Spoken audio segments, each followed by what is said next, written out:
Boa tarde, gente. Começou aqui. Ótimo. Vamos lá? Ok, depois de um intervalo de férias, a gente está aqui retomando nosso show de Tanakh, que inclusive ontem uma pessoa do Belém do Pará mandou mensagem que está escutando, está gostando. Então vamos lá. A gente agora vai começar uma nova história.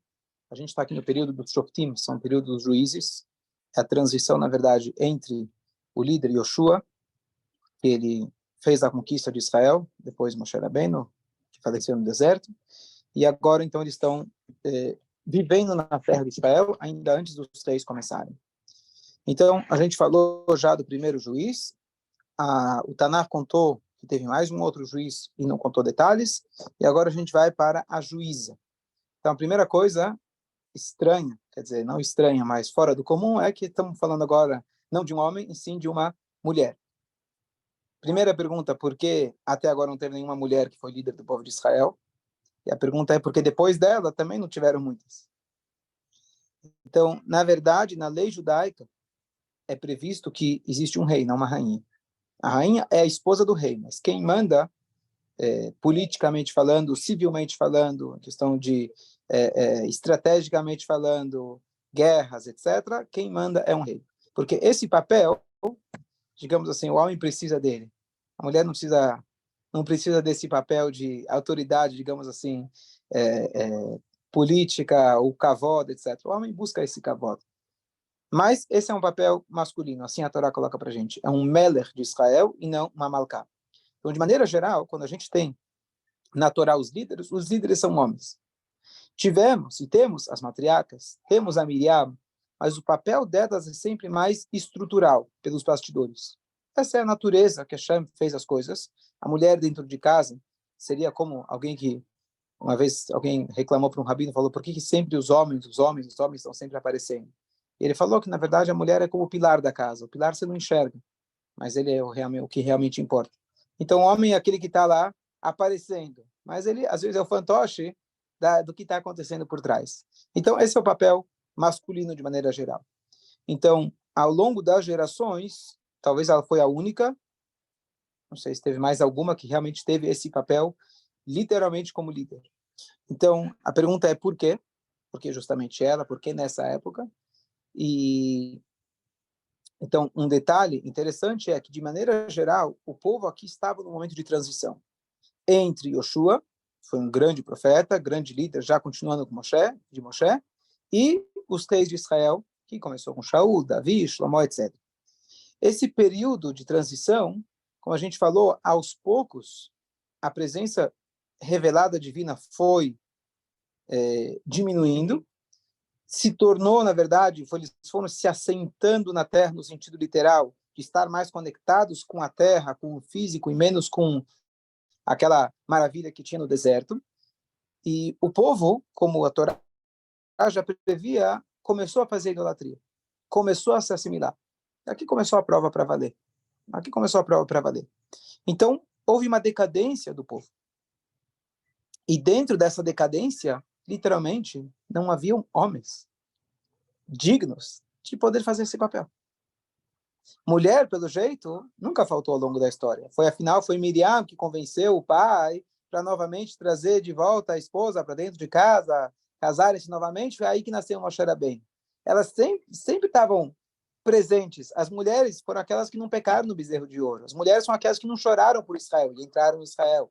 Elas foram aquelas que acreditavam desde o início que ia ter a redenção e por isso, quando atravessaram o mar, tocaram instrumentos. Então, mulher nunca faltou.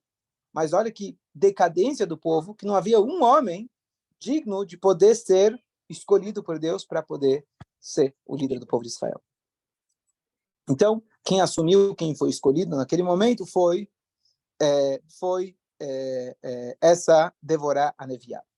Essa Devorá, quando você vê os desenhos bíblicos, digamos assim, ela é sempre desenhada embaixo de uma tamareira. O escritório dela, onde ela recebia as pessoas, era embaixo de uma tamareira. Por quê? Porque ela, sendo uma mulher, ela não recebia as pessoas no lugar onde ela tivesse a sós com aqueles que vinham pedir o conselho dela. Ela fazia um local público. Por muitos anos, as pessoas criticavam essas leis de Ruth, de estar sós. Que história é essa? Você vai no médico, não vai estar sozinho, é um médico. E hoje, infelizmente, como a coisa se comprova, quão sábia é a Torá, quão sábio realmente é infinita sabedoria para a sua própria segurança, literalmente falando, a importância de ter, quanta semana passada alguém foi preso de novo, um médico, anestesista, e assim vai. Então, ela atendia as pessoas no local público, um lugar literalmente aberto, céu aberto. Então, todo mundo poderia, para não ter o problema de escuta, das pessoas estarem a sós com ela. E ela, então, virou a juíza do povo de Israel. O que quer dizer juíza? A gente falou, ele não tinha o papel de profeta e não tinha o profeta de rei, o papel de rei. O profeta fala o que o Moshe falou, está falado, não tem história. O rei é mais uma carreira, digamos assim, política, civil e, como chama para a guerra? Militar. Militar, obrigado.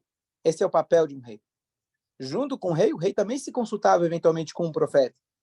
Às vezes o rei é tão grande como Shlomo e Davi que também pode ter profecia. Mas o papel do rei é mais político. O papel do juiz era um juiz, é alguém para resolver os problemas. Aquele cara que você liga para ele e fala, estou com problemas.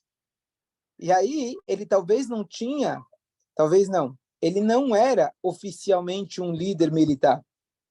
Eles vão assumir em alguns momentos, porque o povo precisava de alguém que assumisse o papel militar para combater os inimigos de Israel, mas o papel dele era como se fosse um rabino, um conselheiro, um rabino, alguém que resolvia os problemas do dia a dia entre as pessoas, que é diferente do profeta e é diferente do rei.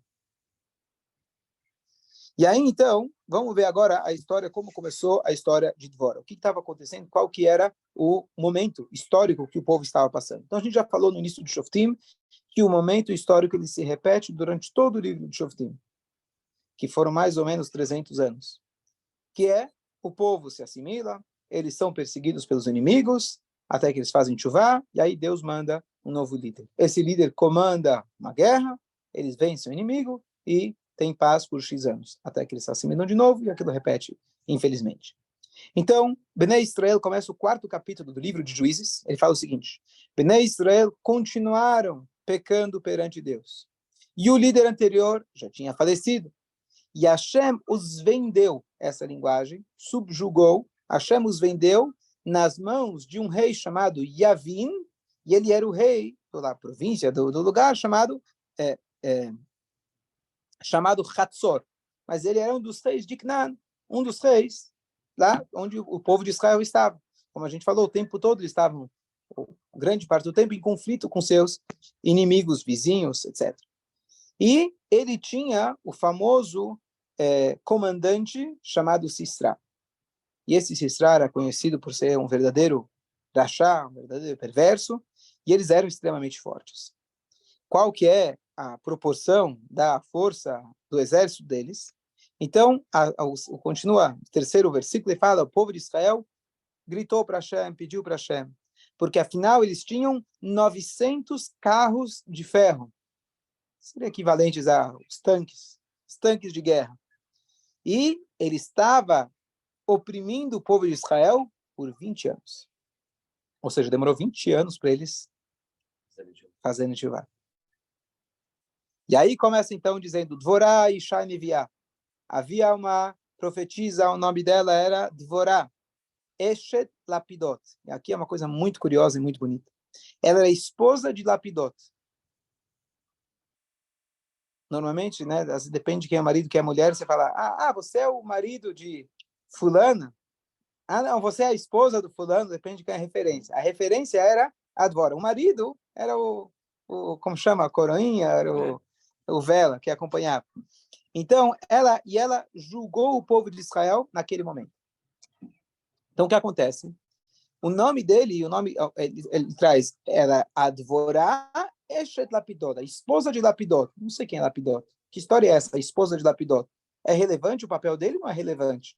Se ela era a juíza, então o que menciona o marido? Então, é muito curioso a explicação que é a seguinte. Essa Advorá é uma mulher muito sábia, além de profetisa. E ela tinha um nível espiritual elevadíssimo. O marido dela, nem tanto. E ela precisava empurrando ele, vai para a sinagoga, vai rezar, vai estudar, vai. E o que ela fez? Ela fazia ela preparava pavios para serem usados como velas, pegava restos de pano, etc. E ela falava para o marido, vai na sinagoga entregar os pavios. Então, como se fosse, você vai fazer entrega lá de insumos para a sinagoga. Já entrou na sinagoga, caiu lá, poxa, estamos precisando de um 10º para o minyan, você pode ficar? Ah, vai ter shiur agora, você quer ficar? E assim ela ia incentivando ele, de uma maneira sábia, que ele fosse para a sinagoga. Então ele era o marido, né? Ele era o secundário a ela. E por isso o nome, inclusive, Lapid, em hebraico, a Matosha, o nome dele justo cai bem com, não sei se esse de fato era o nome dele, mas é o apelido que ele era um acendedor de tochas. Ele levava até a sinagoga o pavio. Então, aqui a gente vê a sabedoria dela e como realmente a mulher, ela pode incentivar ou não o marido e vice-versa para fazer as mitzvot de maneira sábia, de maneira indireta. Eu tenho um cara que eu lembro ele contando uma vez que ele tinha alguém da cidade dele que estava viajando para um outro país. Ele falou, peraí. Ele foi até a despensa, pegou um ketchup, ele falou, olha, lá onde eu tenho um amigo que mora lá, ele é rabino, e não tem ketchup kasher. Por favor, faz um favor, leva para ele. Então, tá bom. Foi lá, levou o ketchup. Ele não deu ketchup, pensou, falou, ketchup, não dou um ketchup. Tem o ketchup aqui, o suficiente, não sei. Mandou do outro lado do mundo o ketchup. Aí ele entendeu, tudo bem. Aí esse cara tá aqui, como vai, senhor? Quer vir na Shabbat em casa? Quer vir passar aqui o Shabbat? E assim ele conseguiu conectar o cara com o rabino. Tem que ser esperto para saber como agir. Então, ela sentava, diz o Tanar, ela sentava embaixo de uma tamareira, e o povo de Israel ia até ela se consultar para que fossem julgados. E aí, então, ela chama, na verdade, ela vai lá e, por ordem divina, ela chama o marido dela. Agora, eu falei que não sabia o nome dele, desculpa. O nome dele era Barak. Lembra? Barak? O nome Barak, esse era o nome dele.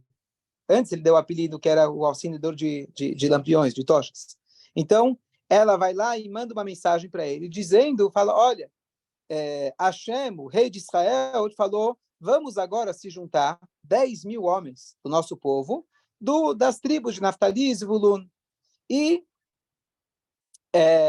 a gente vai se juntar, vamos até determinado Nahal, determinado rio, Kishon, chamado, e a gente vai confrontar o nosso inimigo.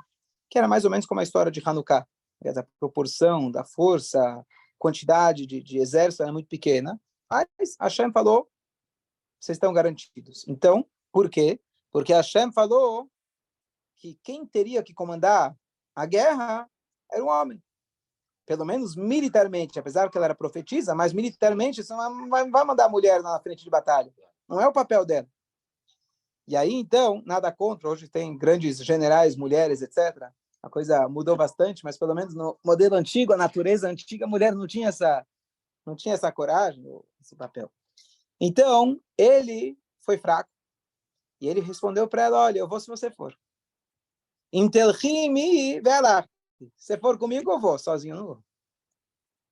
Apesar que ela estava falando em nome de Hashem, ela, olha, vai, Deus mandou para você ir. Sozinho eu não vou. Ele amarelou. Ele não tinha a coragem devida. Novamente, voltando ao ponto inicial, de que o fato que tivemos Dvora era, na verdade, uma crise que não haviam homens dignos de poder ser líderes. Mesmo quando ele foi nomeado para ser líder da guerra, ele acabou tendo medo e só falou, eu vou se você for. E, na verdade, ele falou, tudo bem, você não vai sozinho, eu vou com você, não tem problema. Mas saiba o seguinte, o que o homem gosta? Fala a verdade, o que o homem gosta? Ele gosta de cavalo. O homem gosta de levar o nome lá, a placa dele, o nome dele vai lá na frente. O homem precisa disso. Então, se você tivesse aceito o convite de Deus, na verdade, a ordem de Deus, você levaria o nome da vitória. Mas agora que você balançou, então a vitória vai ser dada nas mãos de uma mulher. E ela que vai levar a vitória. A gente vai ver o final da história.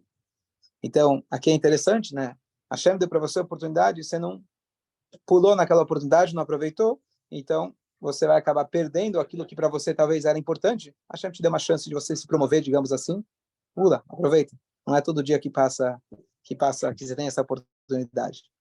Mas tudo bem, você não quer? Então Hashem ele vai dar a vitória na mão de uma mulher. E Devorah se levantou e ela foi acompanhando o marido para um lugar chamado Kadesh. O Barak, o marido dela, então, chamou as tribos de Zebulun, Naftali para lá, e ele conseguiu, então, juntar para o exército, um exército de 10 mil pessoas, e a Devorah estava lá junto com ele. Ok. Agora, tem aqui um detalhe interessante, para a gente entender, a gente já falou isso antes. Havia, quem lembra, a gente falou no início, a primeira cidade que os judeus tinham conquistado se chamava Jericó, certo? E aquela cidade, Deus proibiu que ela fosse reconstruída. O que ela acabou se tornando? Se tornou, na verdade, uma moradia temporária para um grupo seleto de pessoas que eles eram descendentes de Itró.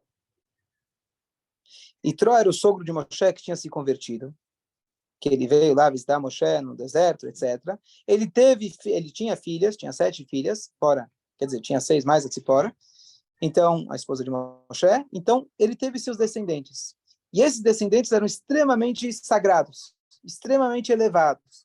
Inclusive, é trazido no Midrash que eles já previam a futura destruição do templo, que sequer ainda tinha sido construído ou planejado, e eles já assim lutavam pela futura destruição do templo, eles assumiram sobre si, deixaram seus cabelos crescerem e serem nômades, como uma forma de autopenitência.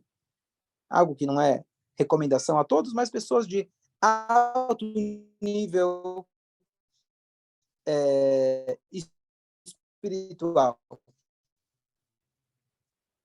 Havia um homem desse grupo chamado Hever Hakeini. Hever Hakeini, ele era descendente justamente de Itró, e ele tinha, ele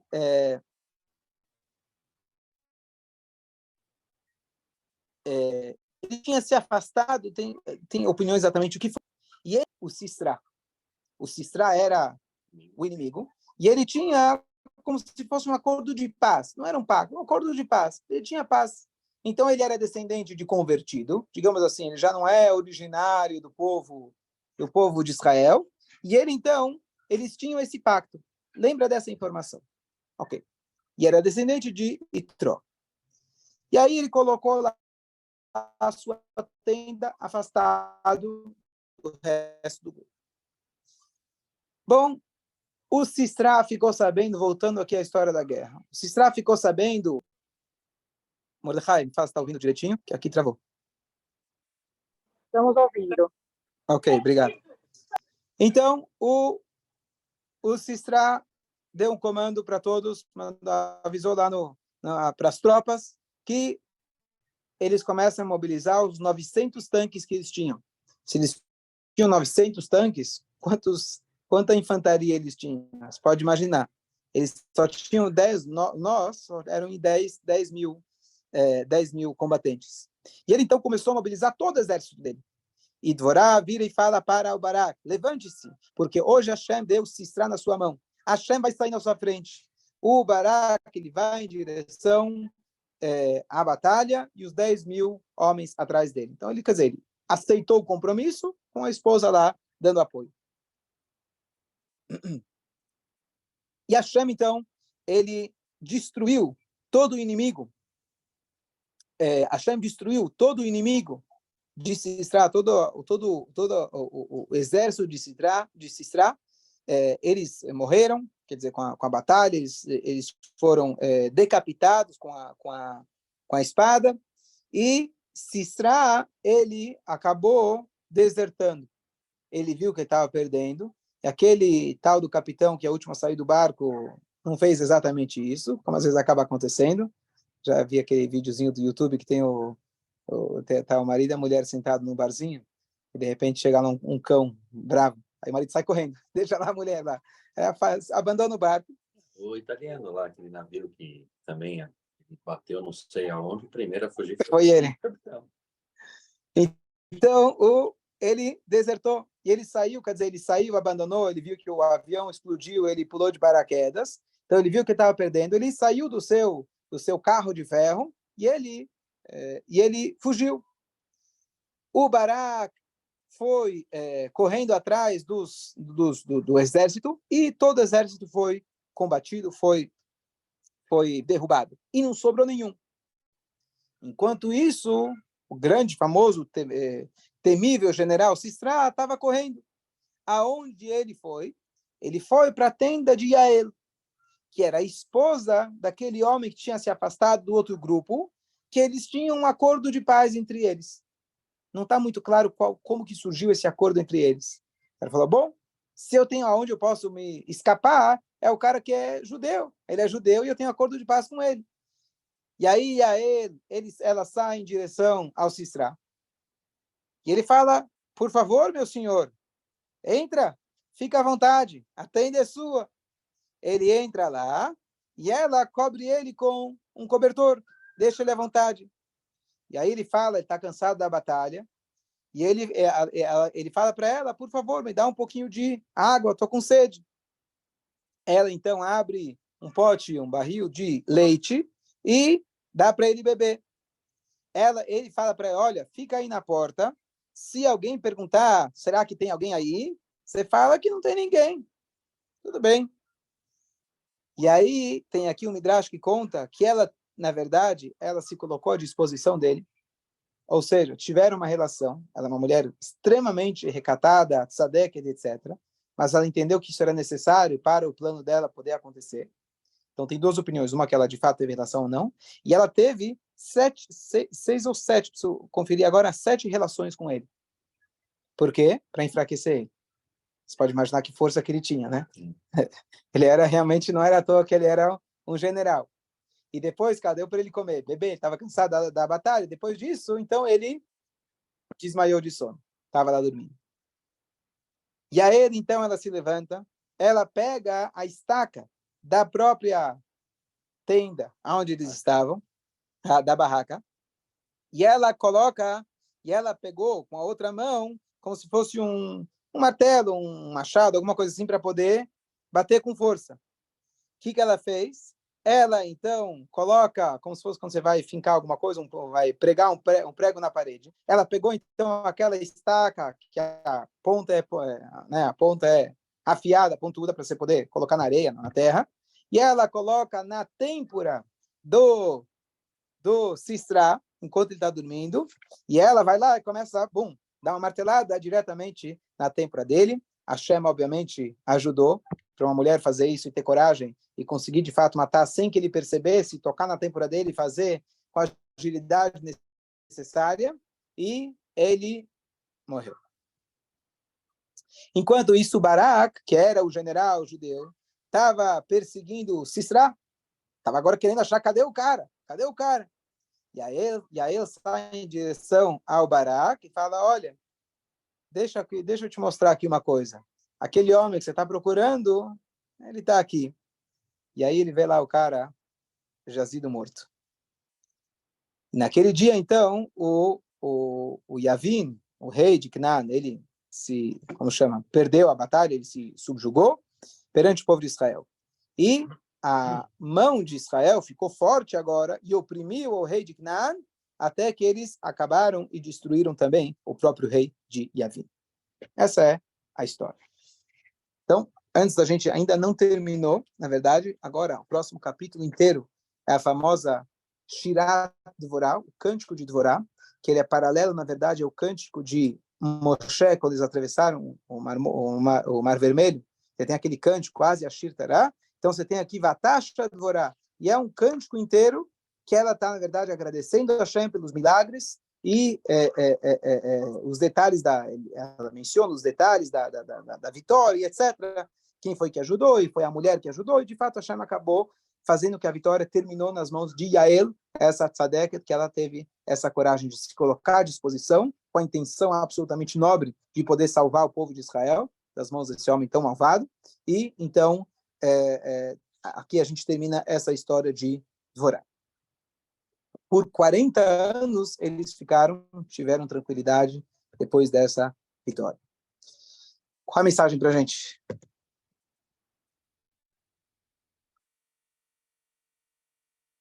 Primeiro, das mulheres, seu pilar, por trás de todo grande homem tem uma grande mulher. Atrás de todo galo tem uma galinha, todo galã, né, tem uma galinha. Cada um tem o seu papel e tem a sua importância. E Melina, representando aqui as mulheres, qual que é a mensagem da história? As mulheres são mais fortes. Mulheres são mais fortes, não tem dúvida. Não tem dúvida.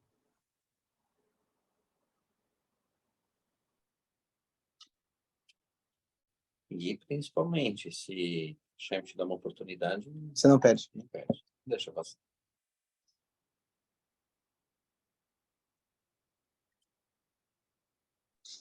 Eu acho que O que a gente tira disso, Heber? Quê? Quero ouvir a tua opinião do que a gente tira dessa história. Então, assim, resumindo o que eu já mencionei antes, primeira coisa, saber que as mulheres elas têm toda a capacidade que um homem tem e ainda mais. O fato de ela não exercer determinados papéis dentro da estrutura, comunidade, etc., não é por falta de capacidade, e sim porque ela tem uma capacidade ainda maior e mais importante, que é cuidar da família, etc., que é algo que, socialmente falando, aparece muito menos. Lembra a história do Rabino Manis Friedman? Ele conta que uma mulher, acho que a esposa dele, ela foi num lugar, não sei o que, estavam, alguém falou alguma coisa, criticou, que religioso tem muitos filhos, ele falou, não, acho que ele falou, né? Não, minha esposa cuida de 10 crianças que não têm família, alimenta eles, trouxe eles para dentro de casa. Poxa, uau, que coisa maravilhosa, nos dias atuais. Aí, acontece que eles são meus filhos, mas é só por acaso. É só um detalhe. Então, aqui a gente vê claramente que quando não havia nenhum homem para fazer o papel, ela fez e fez muito bem, não tinha problema nenhum. Ela ainda deu a oportunidade para o marido ser pelo menos o fantoche, e nem isso ele queria, certo? O nível espiritual que as pessoas estavam naquele momento. Quer dizer, a mulher ela tem todo esse potencial, não é que a mulher não pode, ela está de fato realmente com algo muito além de tomar conta de uma guerra. Quando um dos grandes reis ele voltou de uma guerra, ele dominou um país, ele volta para casa, aí o amigo dele fala para ele, e aí, pô, ganhei a guerra. Pô, legal, você ganhou a guerra pequena, a guerra grande começa agora. Você agora lutar contra teu ego. Então, socialmente falando, aquilo que vai aparecer na mídia, o homem está lá, tarará, aparecendo muito. Mas o que realmente a gente vê da história de Dvorá, e não é que a gente está procurando uma única mulher na história, poxa, só para dizer que também mulher também pode ser rabina, não é rabina, né, mas profetiza, não é para dizer também. Elas têm toda essa capacidade, só que elas, por terem tanta capacidade, elas têm algo muito maior ainda para fazer. Então, acho que é importante a gente levar isso em consideração. Oi? Eu, quando morei em Israel, lá era o seguinte, quando dava o sinal de guerra, eu passei lá e teve a guerra do Líbano, as mulheres... Ok? Então, número 1, aqueles homens que são machistas, apreciar mais as mulheres. Número 1.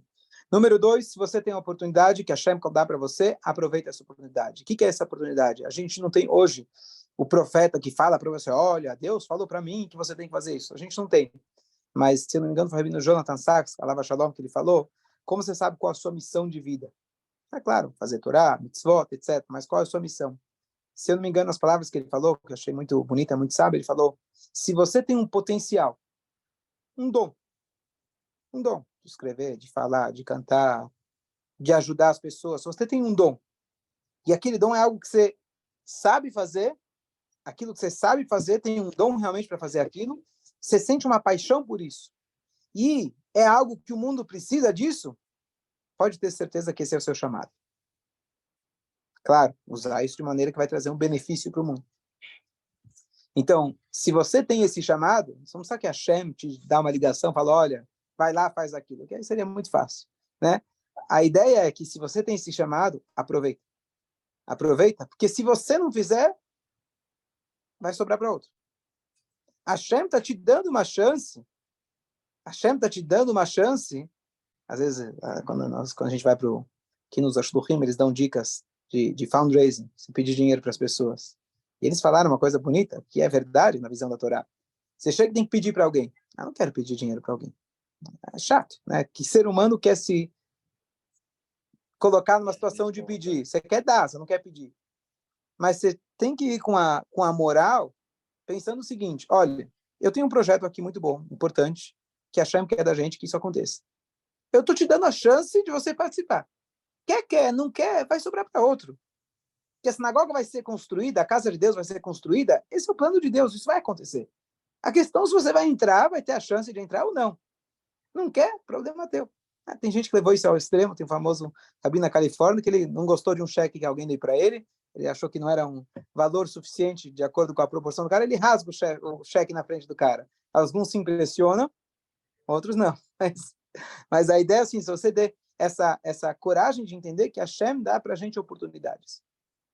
Não, você não é o cara, poxa, que legal, eu sou o máximo que consegui, eu fui o bom que consegui. Eu vi uma história, está em cima da hora, muito bonita, vou resumir rapidamente. Mas tinha uma pessoa, veio para o Rebbe de Apta, ele falou para o Rebbe, ele falou, olha, eu preciso de dinheiro, acho que 300 rublos para poder casar minha filha. Ele falou, tá bom, vai lá para o meu aluno tal. Só confere aí o horário, que horas são? Não tem. 23, tá. Ele falou, vai para o meu aluno tal. O cara, a pessoa tem condições. Viajou até o aluno tal, o Rebbe pediu 300 rublos, está aqui a carta do Rebbe escrita. Aí ele falou, tá bom, te dou 1 rublo.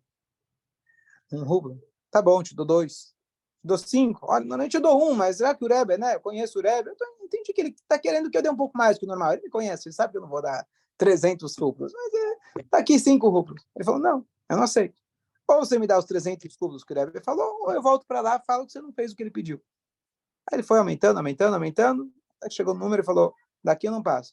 Então, você não vai me dar o valor completo, vou voltar para o Rebbe e vou falar para ele que você se recusou. Dito e feito, ele volta para o Rebbe e deve falar, olha, procura o fulano de tal, em outra cidade. Ele foi até lá, era um pé rapado, não tinha dinheiro, mas ele falou, você precisa para agora ou pode ser daqui meia hora? Aí eu falei, tudo bem, pode ser daqui meia hora, não tem problema. Ele foi lá, bateu em todas as portas, pediu dinheiro emprestado, penhorou tudo que ele tinha em casa, juntou o dinheiro e falou, tá aqui. Pronto. Não precisa dizer que o final da história, que aquele cara que tinha muito dinheiro, infelizmente, acabou perdendo. E o cara que pegou os empréstimos, conseguiu, né, e ficou muito rico. E aí, aquele cara que perdeu dinheiro, ele decidiu fazer uma viagem para o Rebbe, porque ele não era bobo, ele sabia qual que era a causa. Ele falou, Rebbe, não é justo. Tudo bem, tá bom, eu sei que eu errei, tudo bem. Não é para tanto, perder todo o meu dinheiro para eu ficar pobre. Eu não dei para ele. Mas, sabe, é difícil dar, não é assim. O Rebbe falou, é muito simples, não tem castigo nenhum. Não estou bravo com você, não foi nada. Quando a minha alma ia vir aqui para o mundo, Deus ia dar para mim certo, um monte de dinheiro. E eu sabia que a minha alma ia ter uma função divina, uma função de rabino, de rebbe, etc. Eu achei que o dinheiro ia me atrapalhar. Então, falaram lá em cima, sabe o quê? A gente vai distribuir teu dinheiro entre algumas pessoas. Quando você precisar desse dinheiro, você manda lá buscar. Você foi escolhida como desses depositários de confiança. Eu pedi para você fazer o pagamento. Você se recusou. Lá em cima, passaram isso para outra pessoa, para cuidar do dinheiro. E o rabino que contou a história, ele comentou dizendo que esse raciocínio a gente deve aplicar não só para o nosso dinheiro, mas para todos os dons que a gente tem. Tudo que eu tenho, na verdade, não é meu. Hashem só me deu para que eu possa exercer o papel dele. Se eu não aproveitei o dinheiro como precisava, então vamos tentar outro. Se eu não aproveitei meu intelecto para estudar o que eu precisava, para transmitir o que eu precisava, é um presente. Você acha que você é inteligente? Você acha que você tem dom? Você acha que você tem... Mas não tem nada. A Hashem te emprestou isso para você poder fazer aquilo que o mundo precisa. Essa é a humildade que a gente tem que ter. Então, o Barak, ele infelizmente acabou perdendo essa oportunidade, mas a gente saber realmente que aquilo que a gente tem, o dom que a gente tem, tudo que a Hashem dá para a gente, é para que a gente possa fazer uma moradia para a Hashem aqui embaixo. Ok, vou concluir por aqui.